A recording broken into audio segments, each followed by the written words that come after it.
Hi, John here. I'm going to do a little hatching exercise here just to show you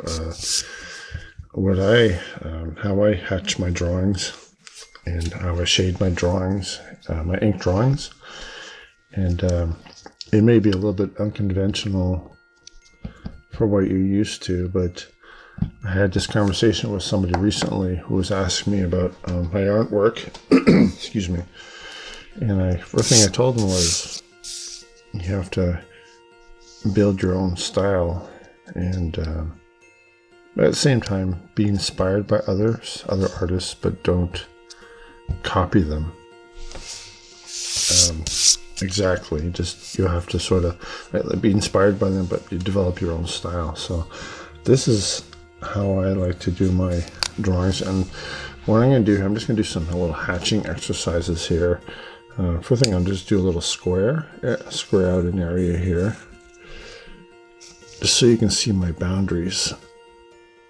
Actually, let me use the other pen. Excuse me.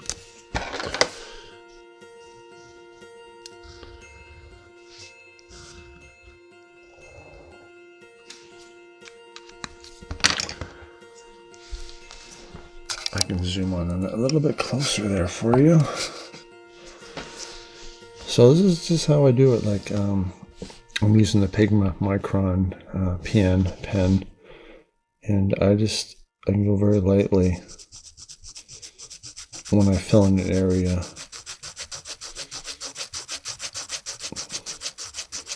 See, I'm just going lightly with my pen tilted on a 45-degree angle. Obviously, if you're right-handed, it's going to be the opposite. Well, technically, I guess it's a 135 degree. If it's 45, it would be over here if you're right-handed. But being that I'm left-handed, I'm at a 135 degrees. So I'm just going lightly here. Just using the weight of the pen almost.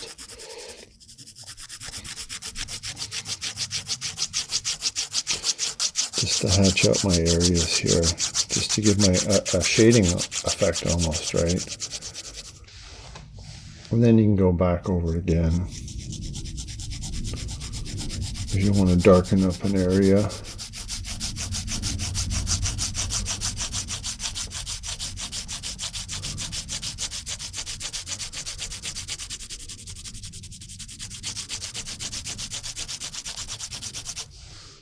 And change angles again if you want it even darker, if you want to go over the third time.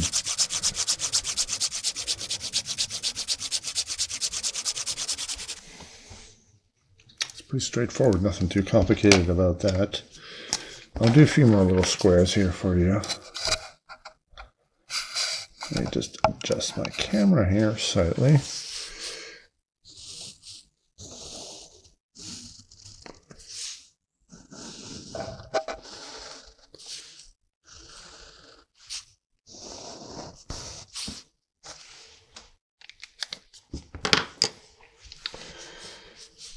So I can just go like this, almost like an HB pencil. So just double back, darken up this area here.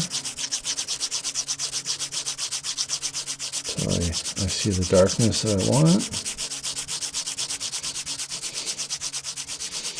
You see what I did is I sort of went forward, and then I doubled back before I went all the way across. You'll see why at the end here. So I think that's about as dark as I want there. So now I'm just going to go back over this. Now this time I'm going to continue right across, and I'm going to go a bit lighter as I go. So right now this is the weight of the pen. So you can go back again. Just want to go a bit darker.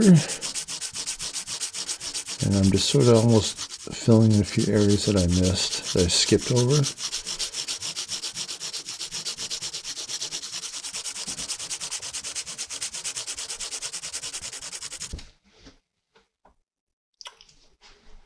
So that's kind of how we do that there. So if you watch some of my drawing time-lapse videos or my live, you'll see me do these varying techniques. Let me just draw a few more boxes here.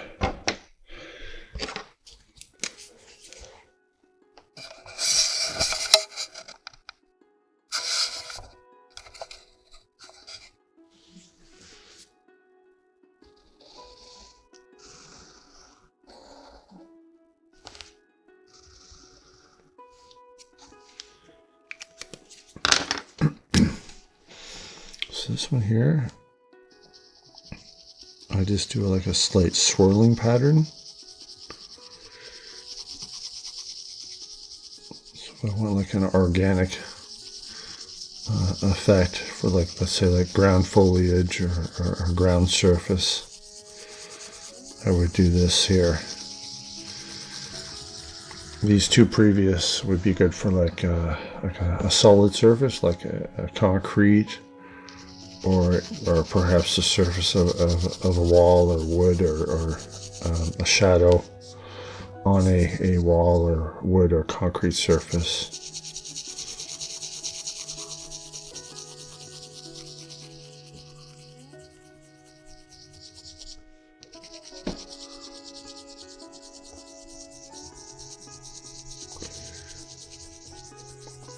I haven't been doing a lot of tutorials lately. I've just been a combination of focusing on my business, which I provide architectural design services for people. As well, I was sort of feeling a bit of lack of motivation for artwork lately, which happens to everybody. Which I guess I was okay with that, because I kind of needed to focus on my other things that pay the bills, right?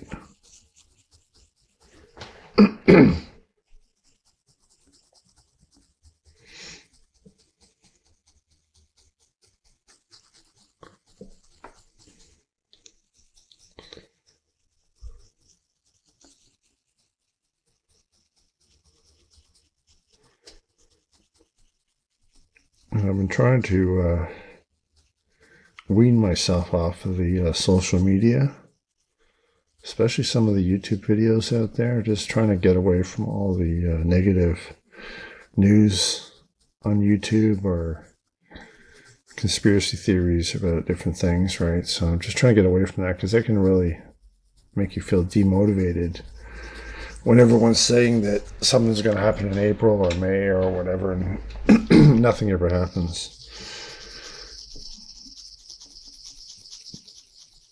So now, yeah, so I filled this whole area here, so I'm just going to go back over here and just darken up a few other areas here.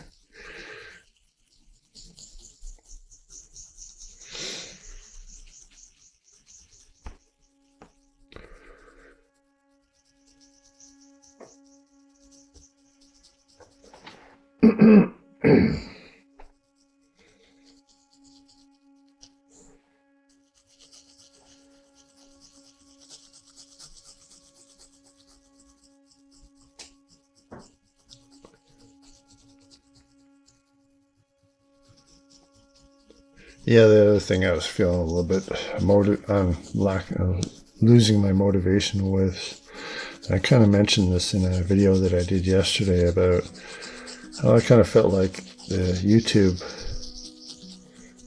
seemed to favor people that acted like complete clowns or jackasses, you know, and doing these art tutorials, and you've got these people that are, rather than teaching people their art techniques, they were just entertaining people more than anything, acting like friggin' clowns, and I just didn't want to be like that, and I can't compete with that, because I'm not really interested in being that way.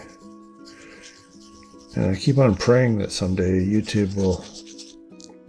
Who owns YouTube now? Google. Yeah, Google owns YouTube, so I kind of hope that maybe they'll change the algorithm someday where it won't be about what a jackass the person was in the video and how they entertained a person, but the person, what the person got out of the video, education-wise. So like, if I had my video in the category of education or how-to, would that video be popular because they're educated or because they're entertained? And if you want to be entertained, then go watch a video about entertaining yourself, whatever, right? So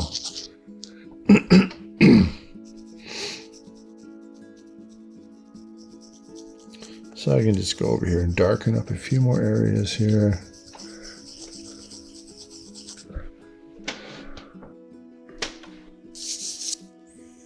So there's that one there. So again, this would be good for like a ground surface or plant material or whatever else.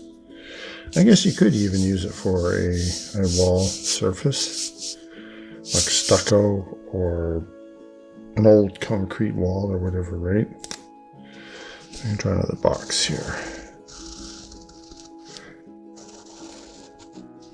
Oops, this one's a bit smaller. Oh well, wasn't paying attention there.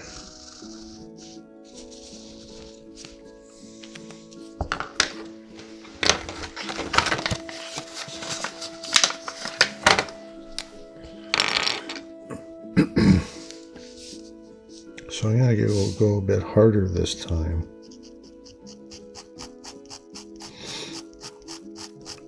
And I'm just doing a bunch of straight little lines.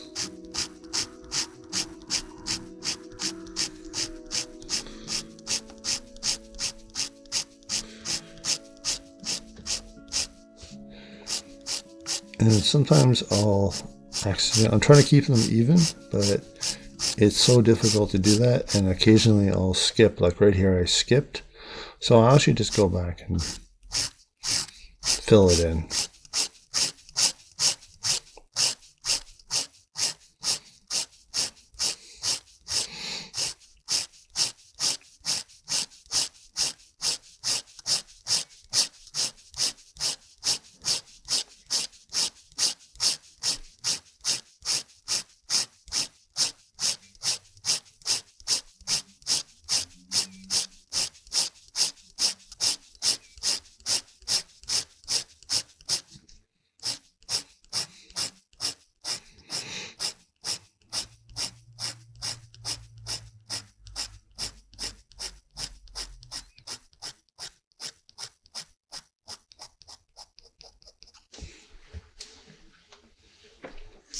So again, this would be good for like a dark area, a background where you don't want too much detail in your background, or you want what your subject is in the foreground or middle ground to be the main subject, and you would just maybe do this in the background to bring the viewer in to what you were drawing in the foreground, like a building or an animal or a tree or whatever, right?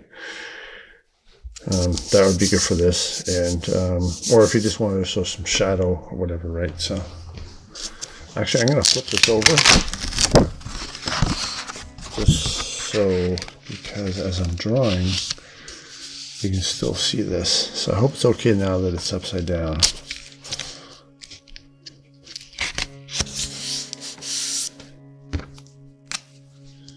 I'm using a different pen for my square, so that's okay.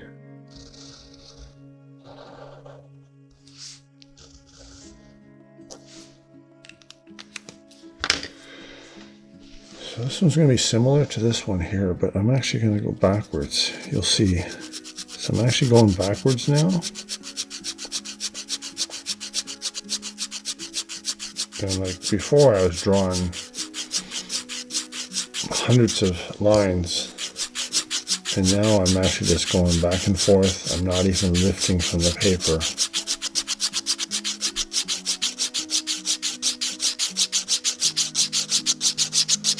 If you can see the difference or not. But it has an almost, if you do it right and you just let the weight of the pen do the work, and you will not get this perfect, or I'm not perfect, but you will not get this maybe the way you'd like the first attempt, so it does take a bit of practice.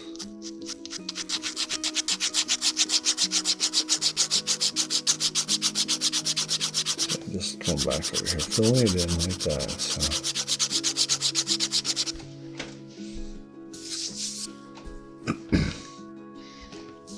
And I would almost recommend, you can even, because the ink is still a little bit wet. Yeah, my finger picked it up, so you can, if you're brave, you can smear it a bit while it's still wet.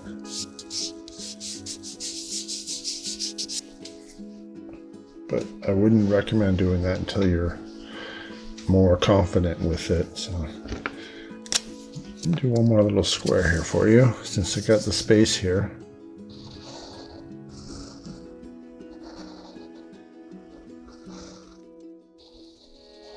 So which technique should I show here?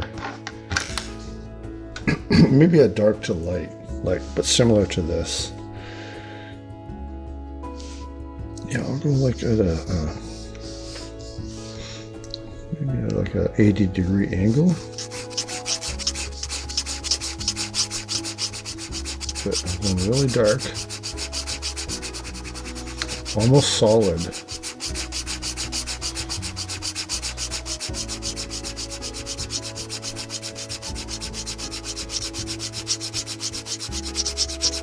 And you can see I kind of double back a bit.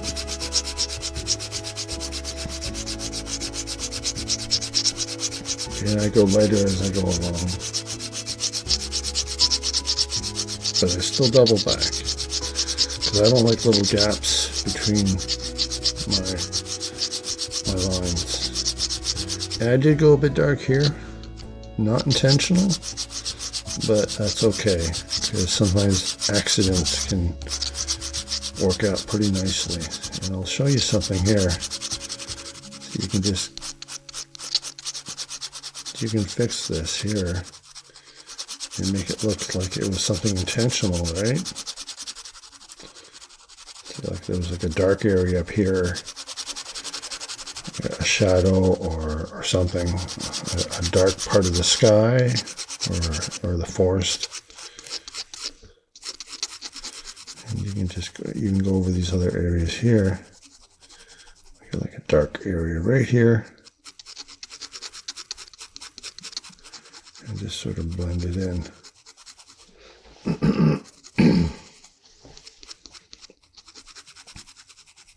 That's what I like about these pens. Like this, the PN Micron.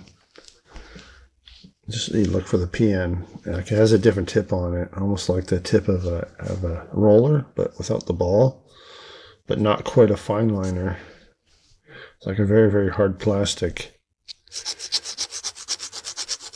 I find it almost, you get the hang of it, and it almost behaves like a pencil when you become confident with it. And it's not about skill necessarily, it's confidence. Being confident of what you're thinking about in your head and transferring that to paper and being confident that you can do that. That's the key, really.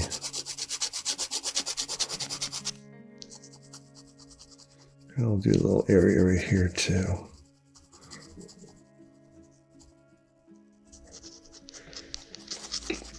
So for now, these are my go-to pens. These guys right here. I've tried the Staedtler. I've tried the rOtring, those technical pens. I even tried Sharpie. I used to use Sharpie quite a bit, actually. I had one here on the table. But recently they've done something with the nib here where it doesn't have the same, you can't go like really fine. Before you could, like I remember 3 or 4 years ago, you used to do really fine lines. I did some really good drawings with a Sharpie, but they changed it or something now. I think they made them cheap because people aren't really using them for drawing. So now you can't do these really fine lines, and it just it's a mess. Like whereas the Staedtler or the Pigma Micron, you can do a really nice fine lines, or you can go like really nice and thick if you push down, and they're straight, they're even. It doesn't bleed. The paper, it grabs the paper. This is watercolor paper. The paper grabs it really well.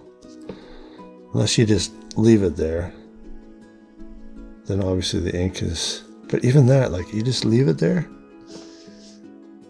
and it doesn't bleed, hardly. Whereas if you take the Sharpie, no, you can see it bleeding out. Maybe you might not be able to see it too clearly on here, but I can see it. You know, it's a very messy. I guess Sharpies are good for doodling. We're doing like maybe quick sketches or whatever, right? But if you're gonna do ink drawings, I recommend the Staedtler. This is a 0.7. They come in 0.5s, and 0.3, 0.1, and I think even a 0.05 even. Whereas the Pigma Microns are weird. This is actually a 0.45, I believe. But it's strange. I think it's because of the tip of it. It allows you to do really fine lines like that, or you can go like really thick. But I do find they don't last, truthfully, I'll be honest, I find they don't last as long as they maybe would with the Sharpie. But if you want nicer drawings, then you got to use a pen that, again, it may not last you a super long time. Anyways, so that's all. I just wanted to show you that, and hope you got something on this video. And sorry I didn't entertain you like a clown, but that's all. Thanks. Bye for now.